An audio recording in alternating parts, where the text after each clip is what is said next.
Hello, Cooper Glover, 1972 here, also known as Brian. I put up a reminder. I decided to start out a little later than I think yesterday that I did. I wish I could remember. I think it was 7 to 8 that I was on last night, 7 to 8 Eastern Standard Time. Um, so I've been trying to be on early because I don't want to be in conflict with other YouTubers who have streams, like Sasha, who's usually later in the night, CP, but I don't think CP has a stream every day. Not that I have a stream every day. I only have, maybe this is number 5. Jay sometimes has a stream here and there. I think it sort of varies. It could be in the afternoon or evening or nighttime. Who else? There's somebody else I'm forgetting. Oh, Aaron Pinn. But he's usually on late at night, but sometimes he's on in the afternoon here and there, like when I'm at work, I notice that he's on. So anyways, this is, I can't remember what the title said. I think it says number 5. I think it's, or is this the 5th streaming video? I think I'm up to number 5, favorite films and honorable mentions. We're almost done with the favorite films, and then we'll get on to the honorable mentions. I see nobody's on here yet. I did hit the reminder bell, but I did that like, I don't know, 15 minutes before I started this.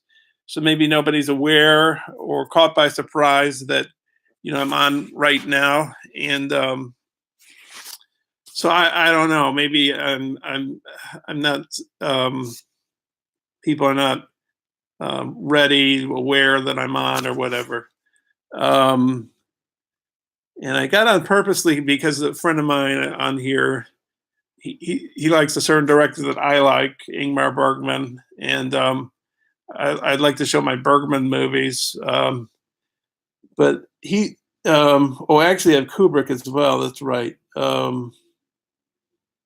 What should I do first? Let's do Kubrick. And then we'll handle Bergman, and then we'll get to the honorable mentions. At some point, I see at the corner of my couch my music DVDs and Blu-ray, and I think they're mostly concerts. I think all of them are concerts. Maybe I'll show that at the very end of my whole collection of favorites or whatever. And technically, they're not all favorites. Maybe, I don't know. Well, I bought them because I like the concerts, and one of them I got just for a few dollars. But when I watched it, I really enjoyed it, and I'll tell you about that when I get there. Just to stall a little bit on the Kubrick, I've got this really good documentary. Like I said, probably my favorite documentary when I showed on my tentative top 10 favorite films, the first stream I did. I said my favorite documentary is probably Hearts of Darkness, which is a remake of it was about the making of Apocalypse Now. So this film is a really good documentary I like as well. You know what? There's another documentary. One that's a docudrama. I'm not going to include it, I guess, because I'll just be going on and on with adding films. But that one was called Badass, which is a docudrama about Mario Van Peebles playing his father, Melvin Van Peebles, making Sweet Back Badass song. And that's a really good movie about people making movies. But another good movie about people, this is a good documentary about people making movies, is this American movie with Mark Borchardt there. He makes this film called Coven, which really is pronounced Coven, I guess, but I think he lives in Wisconsin. I think that's where he lives. And I don't think he graduated from high school. Maybe he's not extremely talented, but the thing that's great about this movie is his determination to see his film through, no matter what. And that's what I like about it. So it's a very inspiring movie, American movie. And he talks about making a movie once he wants to do called Northwestern, but I don't think it's ever been made. Maybe one day he'll make it. So I guess I'll go with the Kubrick films next. Where should I start? Oh, well, maybe I'll go chronologically, time-wise with them. This is Paths of Glory, Criterion, really good film. Oh, hey, Stephen. It's sort of, I think, basically all of Kubrick's films were, not all of them, I'm sorry, the ones concerning war were basically anti-war films, or what the consequences of war are like rather. So this is about a colonel. Is he colonel? I think he's a colonel. Colonel Dax, played by I think his name is Dax, played by Kirk Douglas. It's set during World War I, and the higher ups, the ones higher up in rank in the military establishment, they're not right in the trenches fighting the Germans, and they want the French to advance, and they try to advance, but maybe they get a little bit further, pushing the Germans back. And in the end, what the higher ups decide to do is take 3 French soldiers and execute them for morale. So it's a really good movie. I think, well, I have another Kubrick film I'm going to show. Well, I'm going to show all my favorite Kubrick films first, but there's another Kubrick film I have that is an honorable mention. It's not this one, obviously, but it came before this one, is what I was going to say, I guess. So anyways, that's one of my favorite Kubrick films. If I have to choose a favorite, it's 2001, as I showed in the top 10 that I did as my first stream. But then, this is one of my favorite Kubricks. So next, let's see what we've got. Dr. Strangelove, the Criterion, which I highly recommend. By the way, as I said in a previous stream, if you can't afford, any of these movies, get them at the library if you want, or if you can only get a cheaper version, do that. Or if you don't have any money at all, just maybe see it streaming, or maybe you don't have a chance. Don't feel obligated, to get any of these things. I mean, I'm just sharing them, and it's just it's just what are my favorites, and if you find them to be interesting, if you want to buy them, then it's up to you. So anyways, hey Sasha. So here's Dr. Strangelove. This is the Criterion. This is the Blu-ray. The Paths of Glory I just showed was a DVD. It's got a nice, that's Slim Pickens right there. Is that Slim Pickens' name? Great image right there, him riding the missile. But it's got a really nice setup here. Before I had this on Criterion, I had it in the Kubrick box set, and I can't remember. What can I remember? Oh no, I just can't remember. Slim Pickens, or is it somebody else? It's some Southern guy. I can't remember his name. But anyways, it comes with this, just like in the movie, like a portfolio. Oops.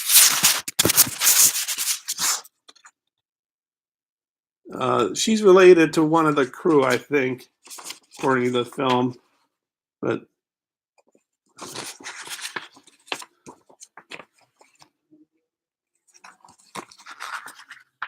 oh, that's not him. who's this guy? The Colonel Major Kong. Who plays him? I think I can show this. This is just. It's not showing actual nudity.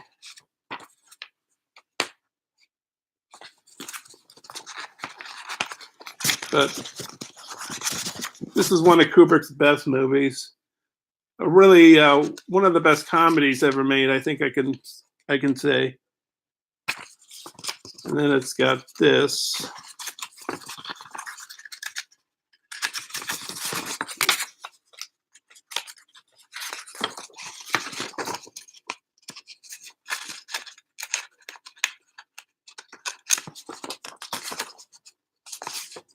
Oh, it's 2 sheets of paper. I thought it was like a folder.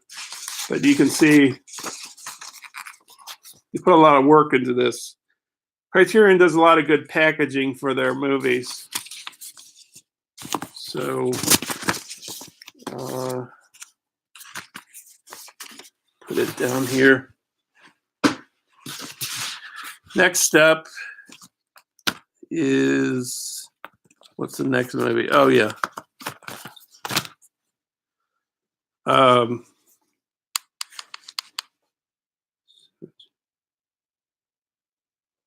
Oh, your mouth's hot. Oh, yeah. Yeah, dark comedy, certainly. Yeah, one of the best. I think one of the best comedies I've ever seen. This was made after 2001. He was going to make a movie called Napoleon. He had all these locations scattered out. I think even the casting he had already got. He had all lined up, and he was going to shoot. And then this film came out called Waterloo. I don't know if it was a success or not. Rod Steiger, I think, played Napoleon. Oh, it was. It's Robin Williams' favorite film. I think it was Gene Siskel's favorite movie, or maybe that was Saturday Night Fever. They were both in the both. They were both favorites of his, I believe. Anyways, I had this in the box set, but then at the library they were selling this for like a few bucks. Oh, you know what? It says $4 on here. But anyways, this is a commentary. It's got a documentary by Channel 4, The Return of Clockwork Orange, new featurette, Great Bolshoi Yarblakos, Making a Clockwork Orange, and a career profile of Oh Lucky Malcolm, produced, directed by Jan Harlan. Yeah, so this is a nice thing if you want to get the version of Clockwork Orange. It looks very well. The image looks very beautiful on this. I think this really looks better in Blu-ray than it does on DVD, because I had this on tape first, and I watched it a number of times. Well, I had a few Kubrick movies. When I first started collecting movies, I only had, a certain amount, maybe, I don't know, 40, 20, 40, 30, whatever, when I was starting out. So that in that particular phase of my collecting, in that particular phase of my collecting, I'd often, basically, I'd be rewatching a lot of movies that are already owned because I had so few to select from. And this is one of, I had some Kubrick, and I'd watch this a lot.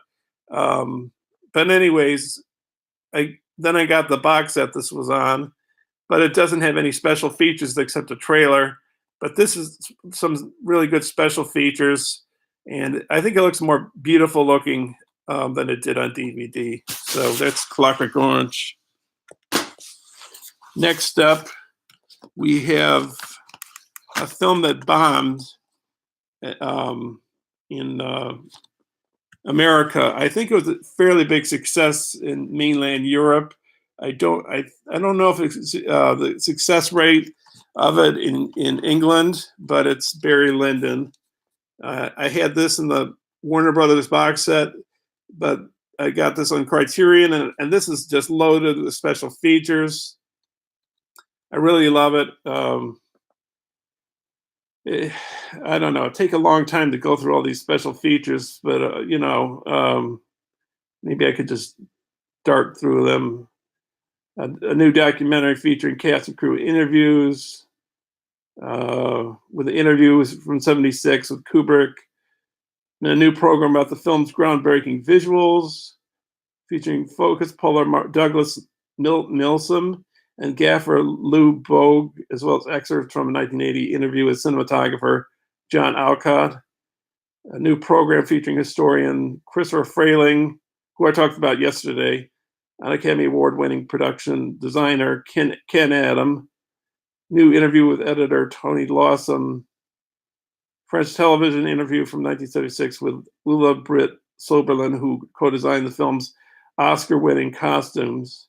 Interview with critic Michel Clement. New interview with actor Leon Vitali about the 5.1 surround soundtrack, which he co-supervised. New piece analyzing the fine art inspired aesthetics of the film with curator Adam Eaker. Trailers and a booklet. It's just this is a goodbye. I mean, if you like classical music, if you like period films, this is one of the best period films ever made, I think. One of the most beautifully photographed films. I have a few American cinematographers. I used to subscribe to American Cinematographer, but I think it was their 50th anniversary. So they did, what was it? One, and I think it was like 1 through 10 of the best films of the first part of film history, and then 1 through 10 of the best films of the second part of the film history. Like from something like 1890 to 1950, and then 1950 to the present. And Barry Lyndon was in the top 10. And the cinematography was done by John Alcott. They make it look like actual paintings of the time period. I like the slow pace of this movie. I think it fits, the movie, the point, it fits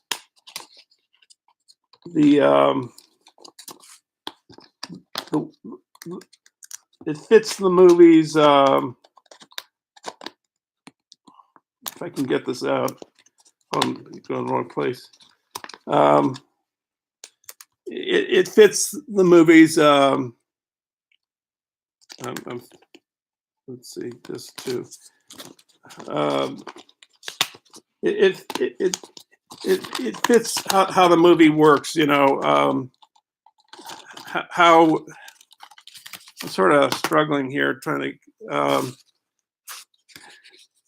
Like the time period it evokes, it's like people took they were leisurely back in those days. I think there wasn't the wealthy people were, I guess, but it's a different time period. And I think it fits the length of the film, fits the film, and because it's just well suited film. The length. The way the shots are done. The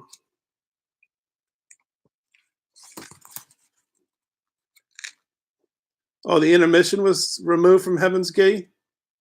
I guess I didn't notice that. Great classical music in here. I think the classical music was sort of played around with a little to fit the movie, fit the pacing of the film. So,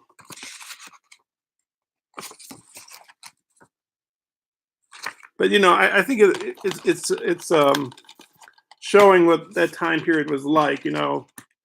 These people had a lot of time on their hands, so I guess it evokes that.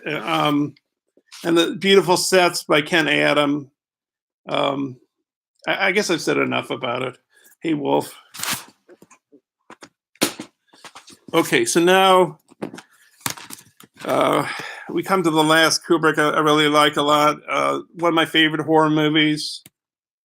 And of course, that would be The Shining. This is from my Kubrick box set. I don't think I need to get another edition of this. Um, there is some behind the scenes stuff on here that Kubrick's daughter took footage of, and you can see Kubrick rail, if that's the right word, on Shelley Duvall. I mean, maybe it's to get a certain performance out of her. You know, Kubrick was like notorious for shooting like 100 takes of the same shot. So, but yeah, just one of the most. I've watched this several times. You know, as part of my earlier collection, I had less films to watch, so I watched this. But this is these Kubrick movies. They're very rewatchable. Maybe I'm speeding a little too much through that one. Well, anyways, we get to this, which is a documentary about The Shining. It's these, I think it's five. I don't know if they're all film critics, but they're five people. I think it's just five guys talking about their various theories of The Shining. Like one guy said it was about the moon landing, and there was like referencing landing on the moon. Like this, I think might be a reference to landing on the moon. Oh, really? Ken Allen was a friend of your childhood friend. Was a friend of a childhood friend of your mother. Oh, really? Oh, that's interesting. Uh,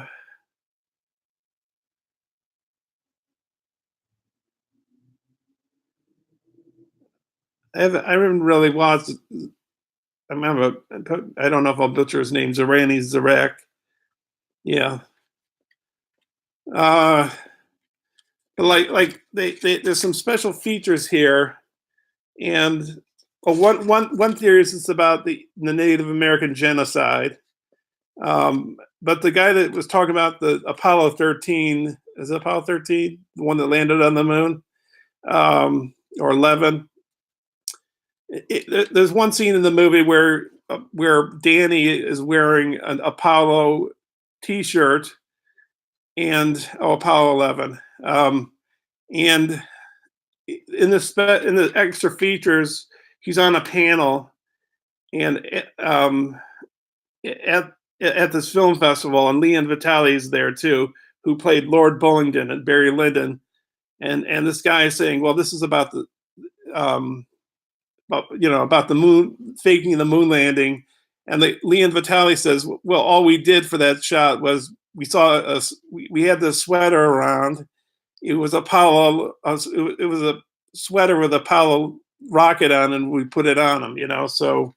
I don't know. Maybe he was reading too much into the movie. I'm not quite sure. And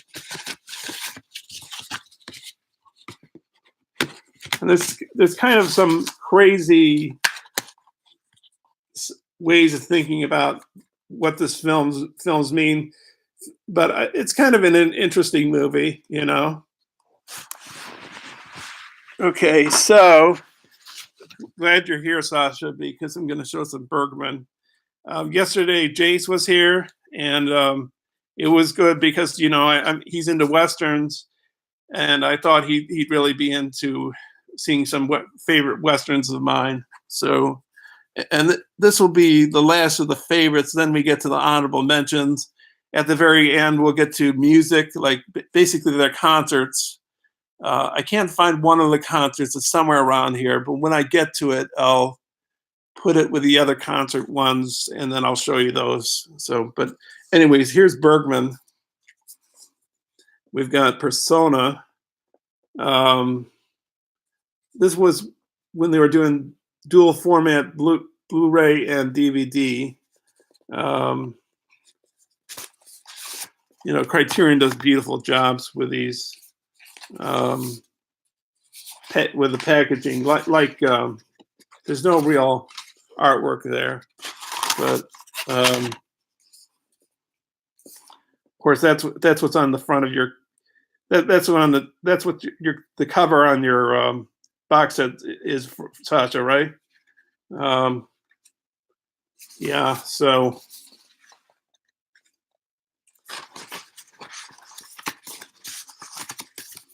and it was shot on Faro, which is an island that Bergman lived on. It's about this. Yeah, it's a big box. Yeah, need your money back, right? I remember.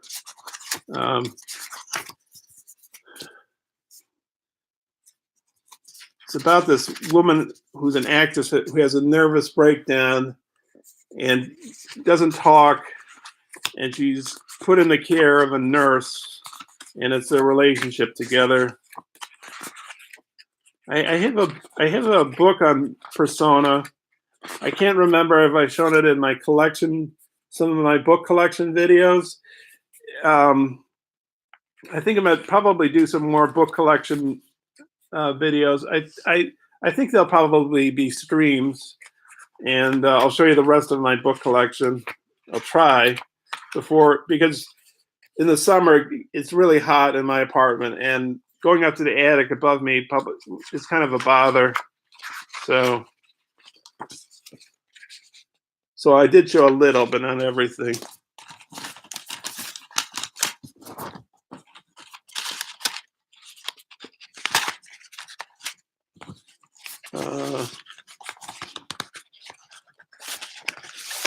So there's Persona.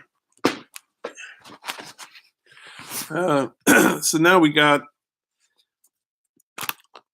maybe this is the first Bergman I ever saw. I had it on video cassette. I was in Massachusetts. I think it was a wedding I was at, and my father and I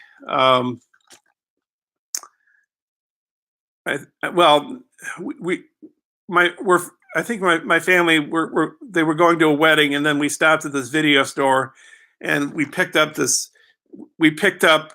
Seventh Seal. My father basically bought it from them, even though it was a rental place, because they had "And the Ship Sails On" there by Fellini. Maybe not one of Fellini's best films, but anyways, I picked up this, and then then I had it on DVD, an earlier version of it, Criterion, not the same cover. It had death on it before that, and now it has the night, the newer version. This is the DVD, not the Blu-ray.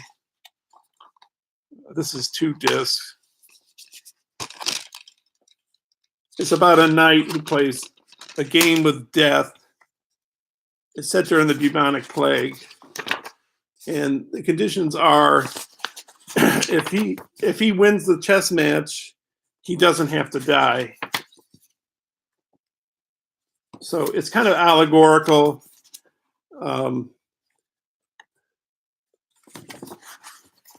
Just visually stunning movie. I think the cinematographer was Sven Nykvist. Oh no, this is Gunnar Fisher, I think. Sven Nykvist did Persona, though, I believe.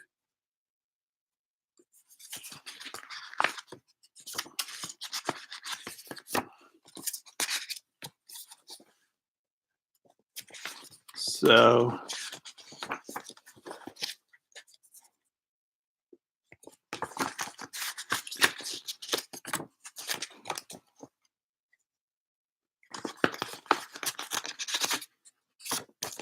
and that's the ending of the film. I don't think I should give it away, the ending, but it's a worthy watch.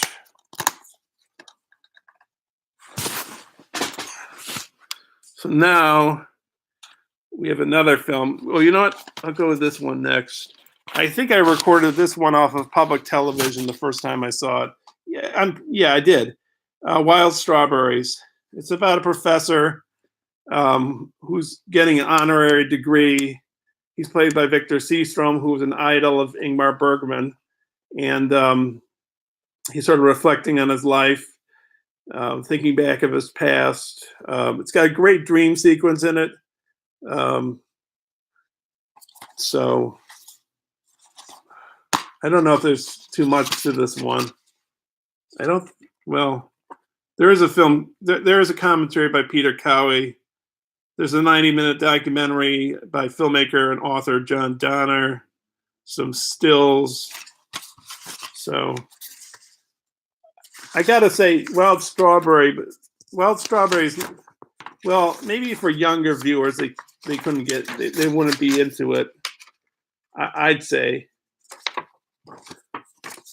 Um, they might find it boring.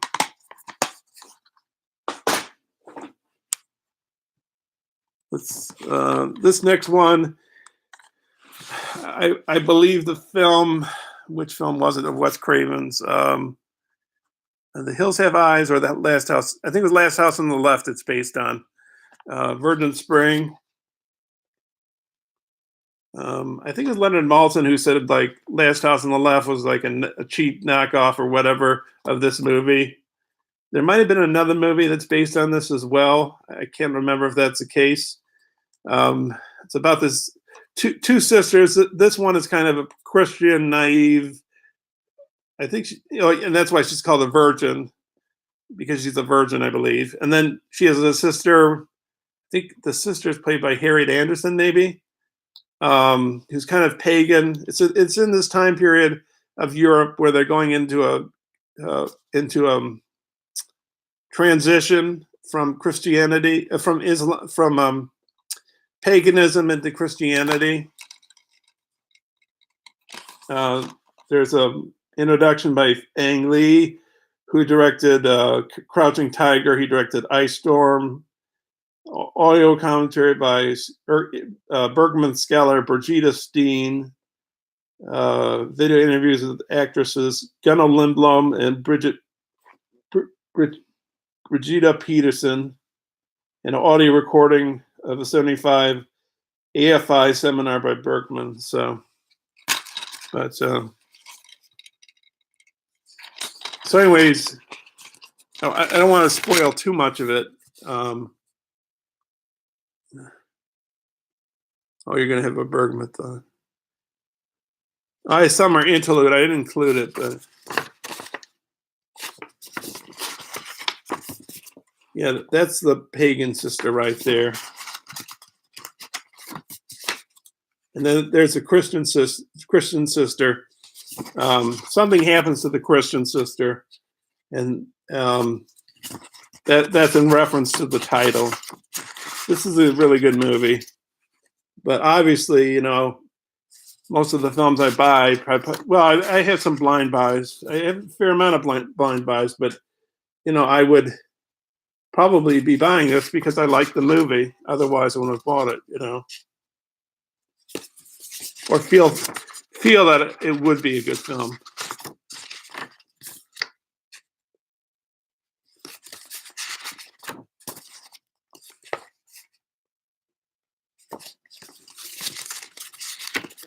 Oh, and I think the pagan girl is, like, if I remember correctly, I think she's pregnant, if I'm not mistaken.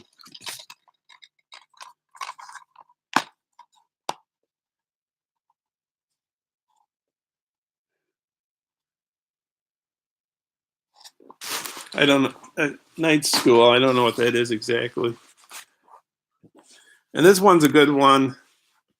I think I borrowed a friend. I think it was my friend's VHS copy, and then I guess I got it from a Criterion sale, maybe Barnes and Noble. Summer with Monica. It's about a young woman, like a teenage girl, who falls in love with this young boy, and they basically abscond with it. Would that be the right word? To somewhere on the coast of Sweden, and something happens, and they have to deal with some kind of how can I put it so I don't ruin the film for anyone? How can I put this? There's a reference to it right there. Let's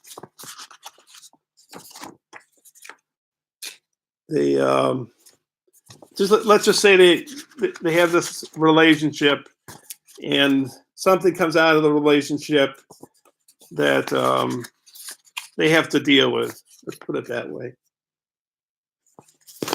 And they're just kids, And this film was banned, I think, in America. Well, yeah, it was banned in America. You do see her from behind, but you don't. But you sold Summer with Monica, and the buyer never paid for it. Is that what you're saying, Sasha?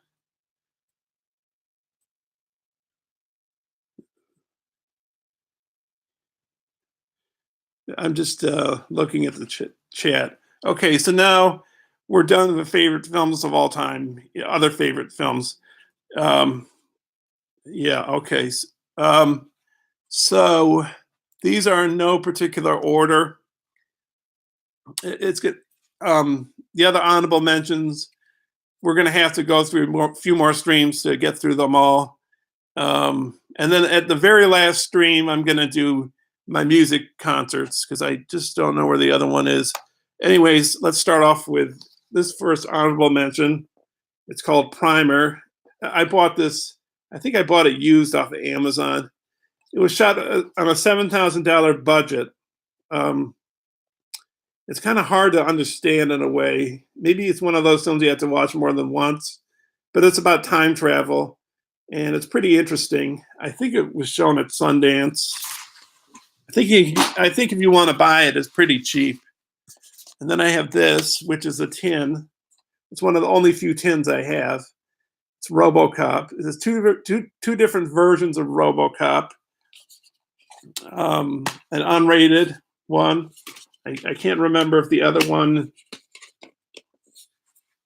I can't remember if the unrated version is longer than the theatrical. I'm not quite sure on that, but there's the Ed 209, a RoboCop right there, and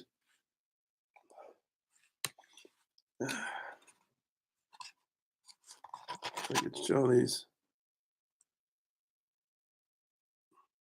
So one is Peter Weller's face, and the other one is after he becomes, or well, actually, I think he's RoboCop there too. It's just with his helmet taken off. But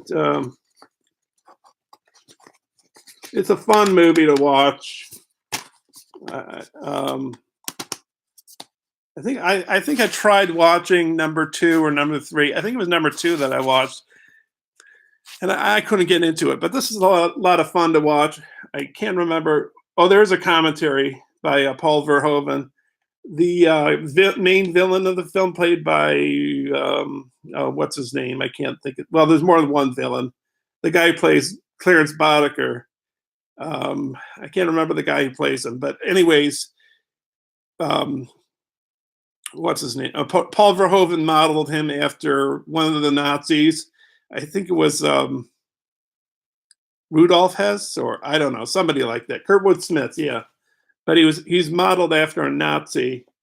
I can't remember. The one that was head of the SS, I believe. That's why he wears glasses, I guess, in the film, because Kurtwood Smith, I don't think normally wears glasses in real life. It also stars Ronnie Cox. You mentioned you maybe recognize him from Deliverance. He plays one of the he's the maker of the Ed 209. I could swear it's Ronnie Cox. And that's like a competitor to this other guy who's sort of a good guy in a way. He's Jose Ferrer's stepson or something like that. And he's responsible for RoboCop, building RoboCop. And Verhoeven thought it was a bad title for a film, but they couldn't think of anything else. Yeah, Total Recall.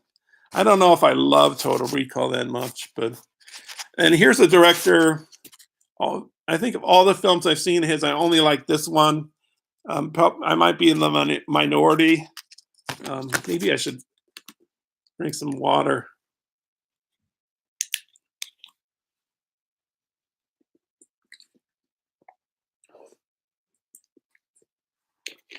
I try to have a bottle of water next to me, and I never use it with doing the streams, and my voice gets hoarse by the end of the stream. But I think this is the only film I like of Guillermo del Toro. I haven't seen Shape of Water, so I have no idea how good that is. It's about a young girl. She has a stepfather. It's the Spanish Revolution when, what's his name comes to power.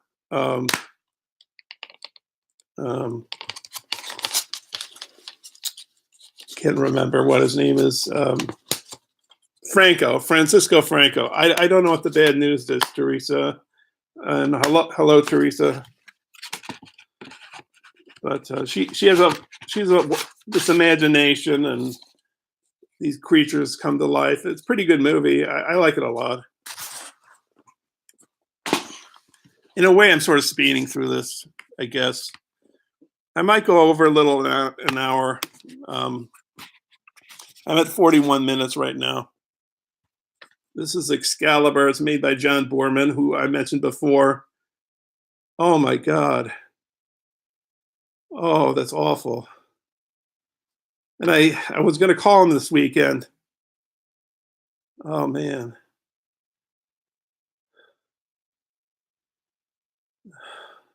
That's awful. I don't know if I should continue the stream or keep going. If I should stop, I mean. I don't know. How did you find out about him? How did you find out what happened?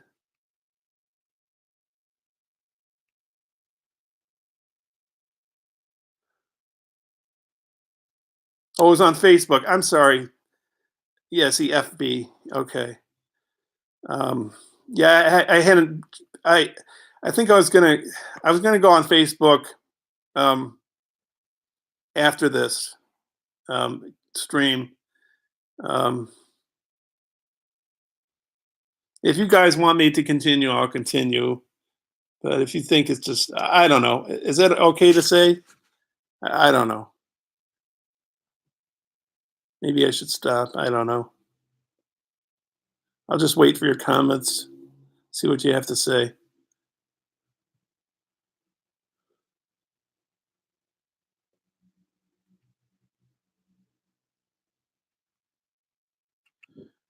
All right, out of respect for Roger, I'm going to stop the stream. Keep going.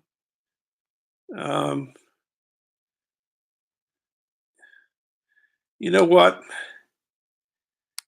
I think what I'm going to do is I'm going to stop the stream for tonight, and I'll continue where I left off tomorrow, because I just out of respect for Roger, I'm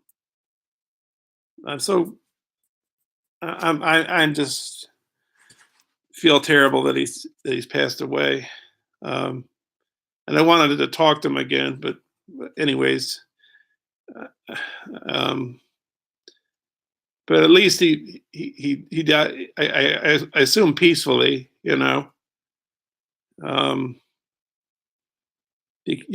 wasn't like, it didn't happen like it happened when he was at a hospital, and it wasn't like he was out on the street or something like that.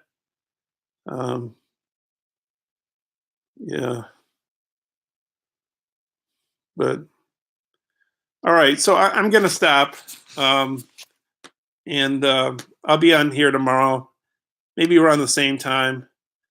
And yeah, he didn't suffer. Yeah. I want to say I might do a video on Roger, maybe right after this stream, and load it up to YouTube. Like as a tribute, So I never would have met Sasha if it hadn't been for Roger, and technically, I guess Steven as well. I don't know if Steven was ever on Roger's streams. I can't remember, but Steven was on Sasha streams, and and I only met Sasha through Roger. So, anyways, that's it for tonight. Thank you, Teresa. Yeah, and Roger introduced you to Jay. Yeah, so yeah, that's it's so sad. I feel terrible about it, but um, he did. Yeah, yeah. Well, all right. You'll see me tomorrow probably. Um, yeah, I feel so awful. I'll visit Facebook after I'm off here and see what people had to say. You know, so all right. See you later. Thanks for the information and take care, everyone.